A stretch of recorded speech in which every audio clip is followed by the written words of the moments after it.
Hello student, आपका स्वागत है एग्जाम रेस 2.0 में। आज हम पढ़ने वाले क्लास 10th के एनसीईआरटी और सब्जेक्ट है संस्कृत। और संस्कृत से संबंधित हम सभी ऑब्जेक्टिव को कवर करेंगे। और आज का चैप्टर है मंगलम। तो मंगलम पाठ से रिलेटेड जो भी ऑब्जेक्टिव बनेगा हम उन सारे ऑब्जेक्टिव पे बात करते हैं। तो चलिए, आज का पहला सवाल है, महान से भी महान क्या है? ऑप्शन है आत्मा, देवता, ऋषि, दानव। तो इस सवाल का सही जवाब है ऑप्शन ए, आत्मा। अगला प्रश्न है, वेद रूपी शास्त्र क्या होता है? ऑप्शन है अनियत, नियत, कृत्य, भृत्य। तो इस सवाल का सही जवाब है ऑप्शन बी, नियत। अगला सवाल है, यह संपूर्ण संसार किसके द्वारा अनुशासित है? ऑप्शन है आत्मा, परमात्मा, साहित्य या कोई नहीं। तो इस सवाल का सही जवाब है ऑप्शन बी, परमात्मा।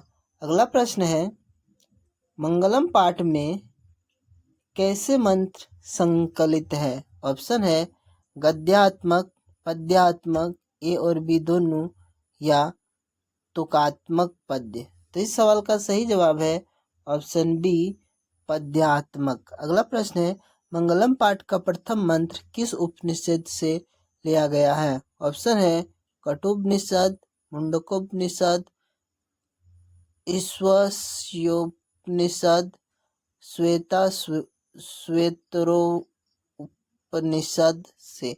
तो इस सवाल का सही जवाब है ऑप्शन सी, ईशावास्योपनिषद। अगला प्रश्न है, मैत्रेयी का वर्णन किस उपनिषद में मिलता है?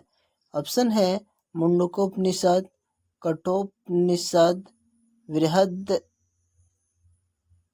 बृहदारण्यकोपनिषद, ईशावास्योपनिषद। तो इस सवाल का सही जवाब है ऑप्शन सी, बृहदारण्यकोपनिषद। अगला प्रश्न है, मंगलम पाठ में कितने मंत्र हैं? ऑप्शन है चत्वारा, पंच, सप्त, अष्ट। तो इस सवाल का सही जवाब है ऑप्शन बी, पंच। अगला प्रश्न है, सत्य का मुंह किस पात्र से ढका हुआ है? ऑप्शन है हिरण्मय पात्र से, मृन्मय पात्र से, रजतमय पात्र से, ताम्रमय पात्र से। इस सवाल का सही जवाब है ऑप्शन ए, हिरण्मय पात्र से। अगला प्रश्न है, मंगलम कहाँ से संकलित है? ऑप्शन है वेद से, पुराण से, उपनिषद से, वेदांत से।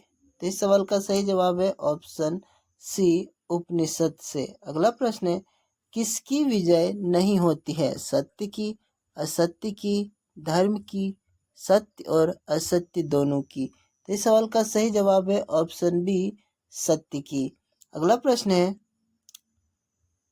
वेदाहमेतम पुरुषम महंतम डैश विद्यते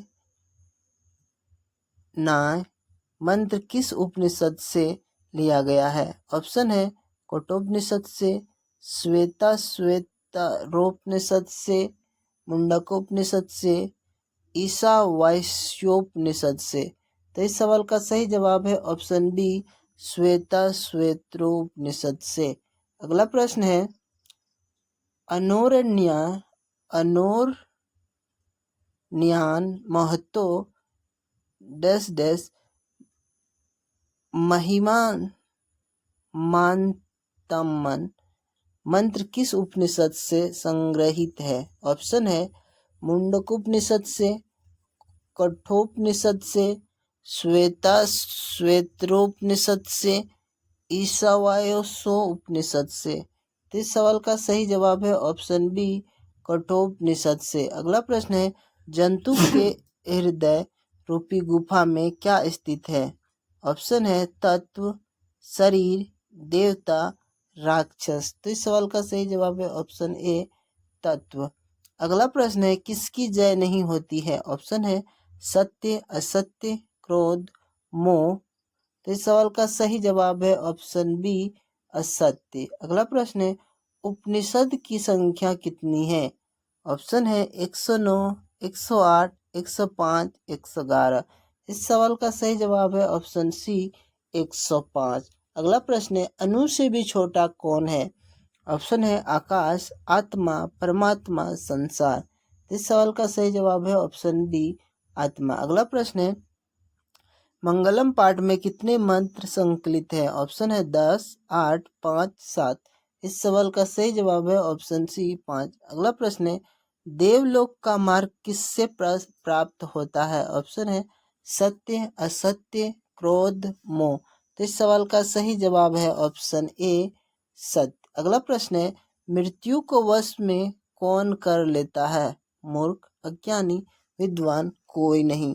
इस सवाल का सही जवाब है ऑप्शन सी विद्वान। अगला प्रश्न है उपनिषद में किस महिमा का वर्णन किया गया है? ऑप्शन है स्व विषय, पर पुरुष, देव पुरुष, परम पुरुष। तो इस सवाल का सही जवाब है ऑप्शन डी परम पुरुष। अगला प्रश्न है किसकी जय होती है? ऑप्शन है सत्य की, असत्य की, क्रोध की, मोह की। इस सवाल का सही जवाब है ऑप्शन ए सत्य की। अगला प्रश्न है बहती नदी कहाँ मिलती है? ऑप्शन है सरोवर, नदी, समुद्र, तालाब। तो इस सवाल का सही जवाब है ऑप्शन सी समुद्र। अगला प्रश्न है उपनिषद के रचनाकार कौन है? ऑप्शन है महात्मा विदुर, महर्षि वाल्मीकि, महर्षि वेदव्यास या कालिदास।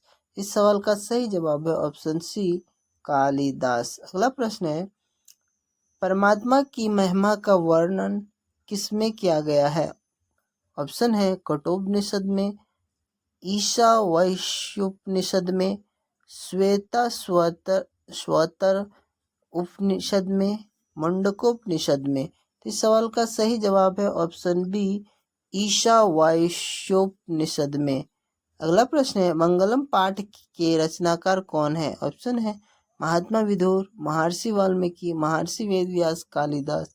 इस सवाल का सही जवाब है ऑप्शन सी महर्षि वेद व्यास। अगला प्रश्न है ब्रह्मा को प्राप्त करने के विषय में बताया गया है? ऑप्शन है कठोपनिषद में, ईशावास्योपनिषद में, श्वेता स्वतर में, मुंडकोपनिषद में। तो इस सवाल का सही जवाब है ऑप्शन डी मुंडकोपनिषद में। अगला प्रश्न है ज्ञानी लोग और अज्ञानी लोग में अंतर किस में बताया गया है? ऑप्शन है कठोपनिषद में, ईशावास्योपनिषद में, श्वेताश्वतर में, मुंडकोपनिषद में। तो इस सवाल का सही जवाब है ऑप्शन सी श्वेताश्वतर में। अगला प्रश्न है सत्य का खजाना कहाँ है? ऑप्शन है पृथ्वी में, देवलोक में, नरकलोक में, इनमें से कोई नहीं। इस सवाल का सही जवाब है ऑप्शन बी देवलोक में। अगला प्रश्न है सत्य से क्या प्राप्त होता है? ऑप्शन है पृथ्वी लोक, नरक लोक, देवलोक, इनमें से कोई नहीं। इस सवाल का सही जवाब है ऑप्शन सी देवलोक।